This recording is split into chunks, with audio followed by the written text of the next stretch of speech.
নমস্কার বন্ধুরা, আজ শেয়ার করব একটা বিখ্যাত ডালের রেসিপি। শুনেছি ইন্দুবালা ভাতের হোটেলে নাকি এই যে বিউলির ডাল সেটা নাকি খুব জনপ্রিয় ছিল।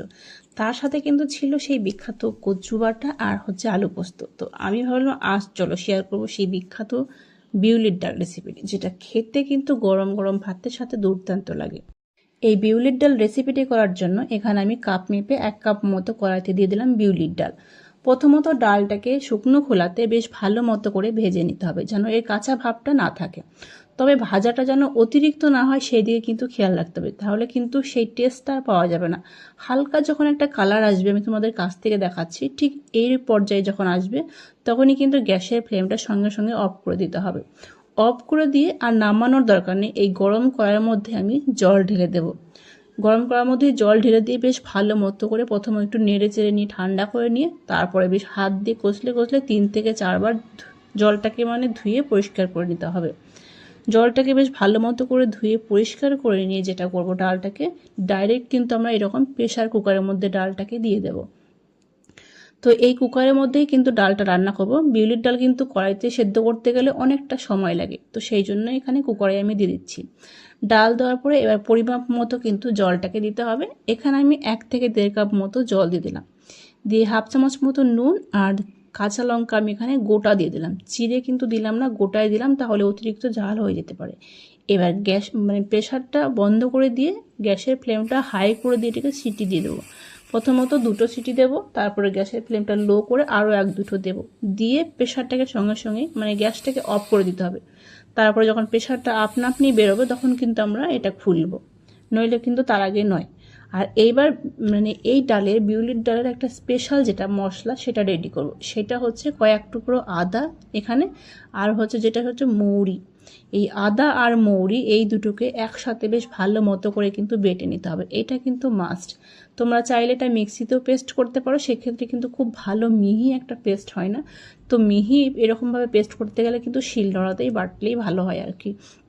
তো আদা আর এই মৌরিটা কিন্তু বেশ ভালো মতো করে বেটে নেবে, আর দুটোর রেশিওটা যেন মাপ মতো হয়। আদা আর মৌরির পরিমাণটা মাপ মতো হলে কিন্তু বেশ ভালো হয়, দুটো সমান সমান হলে। তো যাই হোক, মশলাটা বাটা হয়ে গেল, এটা আমি সাইডে রেখে দিয়েছি। আর কুকারের প্রেশারটা কিন্তু আপনা আপনি বেরিয়ে গেছে, এবার এই কুকারটা আমরা খুলে নেব। আর এই ডালটা এমনভাবে সেদ্ধ করতে হবে খুব নরম হয়ে যাবে আর গোটা গোটা ভাব কিন্তু থাকবে। এমনিতেই বিউলির ডাল একটু সেদ্ধ করলেও কিন্তু দেখবে গোটা গোটা ভাব থেকেই যায়। তো আমি তোমাদের একদম পুরো কাছ থেকে দেখাবো যে সেদ্ধটা খুব সুন্দর সেদ্ধ হয়েছে, কিন্তু কিন্তু দেখে মনে হচ্ছে দেখো সেদ্ধ হয়নি, গোটা গোটা ভাব রয়েছে। আমি একটা হাত দিয়ে তোমাদের দেখাচ্ছি, তাহলে বুঝতে পারবে। ডালটা দেখো হাত দিলে হাত দিয়ে যদি এরকম প্রেশার দিয়ে একদম পুরো মিলিয়ে যাচ্ছে, অথচ গোটা গোটা ভাব রয়েছে। তো এরকম গোটা গোটা থাকলেও কিন্তু ডালটা ভালো লাগে না। তো এরকম চামচের সাহায্যে বা এরকম ডাল ঘোটা, যে এটা কি বলে আমি জানি না, ডাল ঘোটা ডালটাকে একটু মিক্স করতে হয়।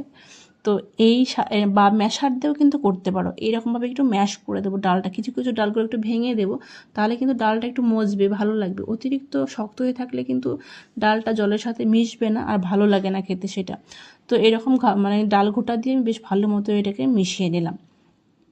মিশিয়ে নিয়ে এবার কিন্তু এর মধ্যে একটু জল অ্যাড করতে হবে, কিন্তু অনেকটাই ঘন রয়েছে, এতটা ঘন কিন্তু রাখবো না। যখন আমরা ফোড়ন দেবো তখন কিন্তু দেখবে আরও অনেকটা ঘন হয়ে যাবে, তবে এই ডালটা কিন্তু এমনিতেই একটু ঘনই হয়। তো যে ঘনটা দেখতে পাচ্ছ এতটা ঘন রাখবো না। চলো এবার এখানে আমরা একটু জল অ্যাড করব, আর জলটা কিন্তু অবশ্যই ফুটন্ত জল দিতে হবে, একদম কিন্তু ঠান্ডা জল নয়। ফুটন্ত জল এখানে 1/2 কাপ মতো দিয়ে দিলাম, অতিরিক্ত কিন্তু দেওয়া যাবে না, দিয়ে বেশ ভালো মতো করে মিশিয়ে নিতে হবে। মিশিয়ে নেওয়ার পরে দেখাচ্ছি তোমাদের ডালটা ঠিক এই পর্যায়ে থাকবে, ঘনও নয় অতিরিক্ত আবার পাতলাও নয়, ঠিক এই পর্যায়ে রেখে দেবো। এইবার ডালটাকে আমরা ফোড়ন দেবো, তার জন্য এখানে কড়াই বসিয়ে দিয়েছি, পরিমাণ মতো দিয়ে দিচ্ছি সর্ষের তেল। তেলের পরিমাণটা নিজেদের পছন্দ মতো দেবে। 2টো গোটা তেজপাতা আর এখানে আমি 1 থেকে 2টো দিয়ে দিলাম শুকনো লঙ্কা, ফাটিয়ে দিয়ে দিলাম। দিয়ে বেশ ভালো মতো করে তেজপাতা শুকনো লঙ্কাটা একটু নাড়াচাড়া করবো। কালারটা যখন একটু চেঞ্জ হবে দেখবে, ঠিক সেই মুহূর্তে ফোড়নে দিতে হবে মৌরি। ফোড়নে কিন্তু এখানে জিরে 5 ফোড়ন নয়, মৌরিই কিন্তু ফোড়ন দেবো। তো কিছুটা মৌরি আমি এখানে দিয়ে দিলাম, দিয়ে কিছুক্ষণ নাড়াচাড়া করে নেবো। নাড়াচাড়া করে নেওয়ার পরে আদা আর মৌরি যেটা আমরা বেটে রেখেছিলাম সেখান থেকে মানে হাফ চামচ মতো মৌরি আর আদা বাটাটা এখানে দিয়ে দিতে হবে। তোমরা চাইলে ফোড়নে দিতেও পারো, নাও দিতে পারো। অনেকেই কিন্তু ফোড়নে আদা মৌরি বাটাটা দেয় না, তো আমি এখানে মৌরিটা ফোড়নেও দিলাম, আবার আদা মৌরির যে পেস্টটা সেটাও দিয়ে দিলাম। দিয়ে কিছুক্ষণ নাড়াচাড়া করে সেই ডালটাকে দিয়ে দিতে হবে। দিয়ে বেশ ভালো মতো করে কিন্তু মিশিয়ে নেব। ভালো মতো করে মিশিয়ে নিয়ে এবার গ্যাসের ফ্লেমটা হাই করে দিয়ে ফুটিয়ে নিতে হবে। তবে খুব বেশিক্ষণ কিন্তু ফোটানোর দরকার নেই, 1-2 মিনিট ফুটিয়ে নিলেই হবে। এখানে হচ্ছে একটু চিনি অ্যাড করলাম, আর যে হাফ চামচ মতো আদা মৌরি বাটা ছিল সেটা দিয়ে দিলাম। তো অনেকেই দেখবে আদা মৌরি বাটাটা ঠিক ফোড়নের পরেই দেয়, মানে তেলের মধ্যে আর দেয় না, কিন্তু আমি এখানে দুভাবেই দিলাম। তেলের মধ্যেও দিয়েছি হাফ চামচ মতো, বা শেষের দিকেও দিলাম। তবে লাস্টে যখন আমরা আদা মৌরি বাটাটা দিলাম, দিয়ে কিন্তু খুব বেশিক্ষণ ফোটানো যাবে না, জাস্ট 1 মিনিট মতো।